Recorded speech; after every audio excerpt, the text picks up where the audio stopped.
Здравствуйте, уважаемые зрители канала! Сегодня наш новый выпуск на тему «Полковник Буданов. Герой или преступник? Малоизвестные факты о самом скандальном полковнике Чеченской войны». Ролики с полковником Будановым и сейчас часто встречаются на просторах YouTube. Улыбающийся человек в танкистском снаряжении, не чураясь крепкого словца, рассказывает про надоевшую войну, которую надо воевать, потому что это наша работа. И танковым залпом поздравляет чеченских боевиков с Рождеством. В 2000 году, и это стало достоянием всех телеканалов, Юрий Дмитриевич был арестован по обвинению в изнасиловании и убийстве Эльзы Кунгаевой, которую заподозрил в связи с боевиками. На этом военная карьера полковника окончилась. Спустя 3 года судебных разбирательств он был лишен звания и наград и приговорен к 10 годам строгача. Несмотря на широкое освещение процесса и неоднозначную позицию общественности, ни у кого из солдат, служивших под началом Буданова, язык не повернулся назвать его преступником. Для них он был и остается героем.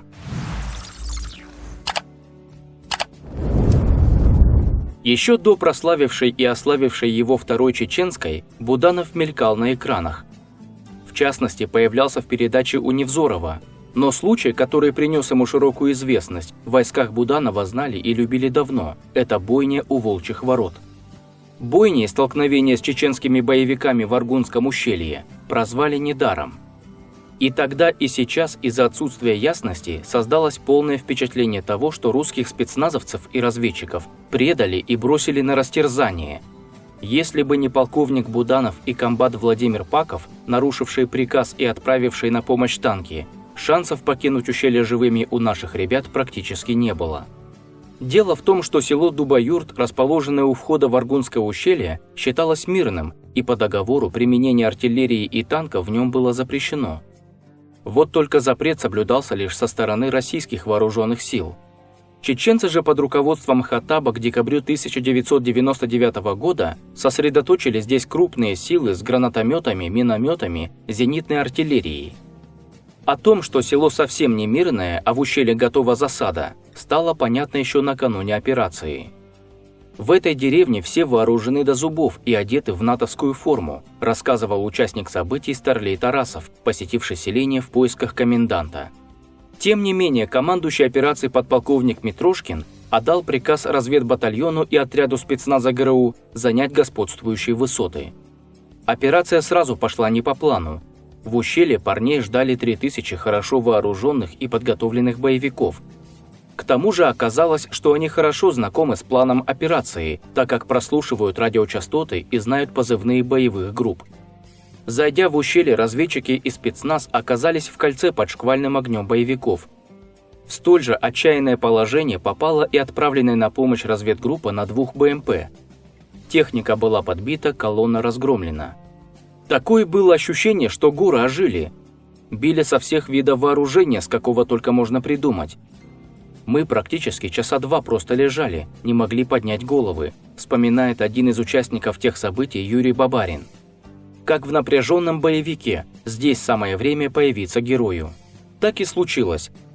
160-й танковый полк Юрия Буданова находился всего в 3 километрах от Дубаюрта. И, конечно, там все были в курсе, в какой мясорубке оказались наши парни. По воспоминаниям однополчан, Юрий Дмитриевич переживал и отчаянно матерился, слыша переговоры в эфире. Штаб обещал поддержку артиллерии и авиации, но из-за опустившегося на ущелье тумана действовать ни те, ни другие не могли. Полку же был дан приказ огня по Дубаюрту не открывать, так как это мирное село. Молчаливая договоренность между Будановым и комбатом Паковым созрела сама собой. На помощь выдвинулись 3 танка с экипажами из добровольцев-офицеров. Появление бронемашин стало неожиданностью для боевиков. Танки открыли прицельный огонь по их позициям, прорвав кольцо окружения. Наведя шороху, танкисты под прикрытием дымовых завес ушли, выводя с собой остатки сводных групп и раненых. Эвакуировать подбитую технику и убитых не удалось. Как позже рассказывал Буданов, за спасение разведгруппы он получил не благодарность, а служебное несоответствие.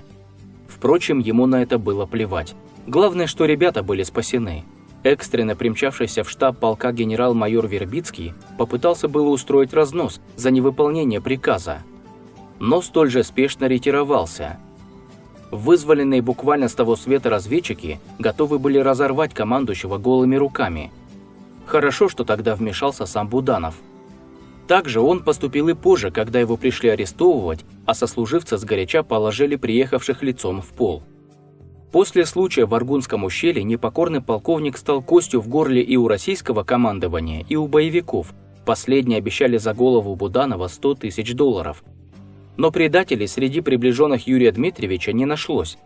Его полк еще несколько месяцев участвовал в тяжелых боях, и один из зимних дней стал для полковника черным. В неравной схватке с боевиками он потерял 18 парней, чего долго не мог себе простить. Зимой 2000 года были освобождены Ножай-Юрт, Ведено, Сержень-Юрт и Тумкали и Шатой. Остатки боевиков заперли в Аргунском ущелье. До окончания активной фазы Второй Чеченской войны оставался всего месяц. В марте 160-й полк был переброшен на новое место базирования в село Танги-Чу. И здесь настоящую охоту на парней Буданова устроил снайпер. Он действовал предельно жестоко и хладнокровно. Сначала стрелял в пах, а потом, изрядно налюбовавшись мучениями, добивал выстрелом в голову. Подозрения пали на семью Кунгаевых. В их доме хранилось оружие, а родители и старшая дочь Эльза часто уходили в горы к боевикам. Информаторы доносили, что снайпером работает или Эльза, или ее мать. Во время одного из рейдов, не обнаружив никого из взрослых дома, Буданов задержал девушку и доставил ее для допроса в расположение части. Потом про полковника, его жертву и обстоятельства преступления говорили много. Что Буданов был в ту ночь пьян, что до убийства, а может и после, он насиловал чеченку. В ходе следствия ничего из этого не подтвердилось, а в надругательстве над трупом признался один из солдат, участвовавших в захоронении. Разговор между Будановым и Кунгаевой происходил тет-а-тет, а потому свидетелей, кроме самого полковника, не было. Чего было полно, так это версии, одна грязнее другой. Но суд опирался на признание, написанное утром после происшествия. Согласно ему, Буданов хотел узнать у чеченки, где находится ее мать. В ходе допроса девушка вырывалась и попробовала схватить лежавший на столе пистолет. При этом, по словам полковника, она угрожала расправой его семье, дочери, выкрикивая: «Я ее кишки на автомат намотаю». Разозленный Буданов начал душить девушку и сломал ей шею. Первоначальной версией следствия было именно убийство в состоянии аффекта. 3 психологические экспертизы подтвердили ее. Ранее у Буданова было ранение в голову и 2 контузии. Правозащитники и чеченская сторона требовали расправы, и она случилась. Первоначально Буданова признали невменяемым и освободили из-под стражи 31 декабря 2002 года. Но спустя пару месяцев решение суда было отменено, и дело направляли на новое рассмотрение. Так об этом рассказывал судебный психиатр Ф.В. Кондратьев. Тогда назначили экспертизу в Чечне. Там психиатры решили, что он мог отвечать за свои действия, и его осудили. 25 июля 2003 года полковнику повесили сразу 3 статьи – превышение, похищение и убийство, и приговорили к 10 годам лишения свободы. Буданов воспринял приговор спокойно, свою вину он признавал с самого начала и на суде не раз говорил, что у него были основания не считать Эльзу Кунгаевой мирной чеченкой. Больше всего его разозлило лишение государственных наград. Мне ордена мужества вручали, когда я еще не был преступником. Я свои ордена не под забором нашел, и папа граф мне их не вручал по наследству. Это награда вообще-то за кровь и пот моих подчиненных. Буданов попал в колонию в Ульяновской области, губернатором которой на тот момент был его бывший командир генерал Шаманов. По словам уже бывшего полковника, этот момент его несколько напрягал, ведь в газетах начали писать, что Буданов там на особом положении, в выходные выезжает на рыбалку, может позволить себе выпить и питается совсем не тюремной баландой. Несколько раз Буданов подавал прошение о помиловании и УДО. Еще самое первое ходатайство в мае 2004 года было удовлетворено Следственной комиссией, и его подписал ульяновский губернатор Вадим Шаманов. Но вмешались политические причины. Ведь и все так называемое дело Буданова было глубоко политизированным. После сентябрьских протестов в Грозном опальный полковник отозвал свое прошение. Ничего удивительного, ведь СМИ растиражировали слова Рамзана Кадырова, который на удовлетворение ходатайства отреагировал следующим образом. «Если это помилование Буданова произойдет, мы найдем возможность воздать ему по заслугам». Впоследствии, уже после освобождения Юрия Дмитриевича, глава Чеченской Республики не раз повторял подобные угрозы. Выйдя по УДО в январе 2009 года, Буданов поселился в Москве и работал в коммунальной сфере. Кажется, он прекрасно понимал, что с ним найдут способ поквитаться, поэтому хотел вывести семью за границу. За себя бывший военный не особо переживал. 10 июня 2011 года он как раз занимался оформлением документов для своей несовершеннолетней дочери. Убийца поджидал его возле нотариальной конторы на Комсомольском проспекте. 6 выстрелов, 4 из которых пришлись в голову, из переделанного в огнестрел газового пистолета, стали приговором Буданову. Чеченский след был очевиден, но власти, побоявшись беспорядков на межнациональной почве, объявили, что убийца был славянской внешности. Бывшего полковника, несмотря на лишение звания и наград, похоронили с воинскими почестями и троекратным траурным салютом. Проститься с Будановым пришло более 1000 человек, среди которых были и представители власти, и депутаты Госдумы, и действующие военные. Его провожали как героя, павшего жертвой грязных политических интриг. Убийца Буданова был найден и арестован достаточно быстро. Впрочем, кажется, он не особо и скрывался, чувствуя себя героем чеченской нации и, возможно, надеясь на заступничество и индульгенцию со стороны главы республики.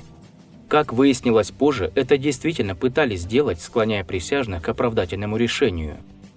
Тем не менее, уроженец Чечни Юсуп Темирханов был признан виновным в убийстве и приговорен к 15 годам колонии. Мотивом преступления называли месть за отца, которого якобы лично пристрелил Буданов. Так ли это или нет, сказать сложно, слишком много неясности осталось в этом деле, и слишком мало тех, кто мог бы что-то прояснить. Темирханов отсидел лишь треть срока, умерев в колонии, по другим сведениям, в больнице в 2018 году. На его похороны в родное село приехал Рамзан Кадыров и уже традиционно сделал заявление, сразу же растиражированное прессой. «Я сегодня пришел сюда сказать свое слово родственникам и своему народу. Его незаконно осудили, посадили, и он умер своей смертью по воле Всевышнего». В свое время дело Буданова раскололо общество. Полковник был и остался героем в глазах солдат и простого народа. Правозащитники же и представители Чечни захлебывались, выливая на Буданова тонны грязи. С высоты прошедших лет Буданову вину можно поставить лишь одно – он не дождался представителей военной прокуратуры, которые уже были поставлены в известность и выехали за Эльзой Кунгаевой. В последнем, данном незадолго до смерти интервью, Юрий Дмитриевич о своем деле сказал так: «Когда-то же должна была начать работать Конституция России. Можете считать, что это началось с меня». И с этим не поспоришь. Для того, чтобы посмотреть и узнать еще больше интересных фактов неизвестной истории России, а также разбор выдуманных мифов, которые нам преподают в школе и которые звучат по телевизору, подпишись на канал и поставь лайк. Мы постараемся донести до каждого зрителя настоящую, неизвестную историю России.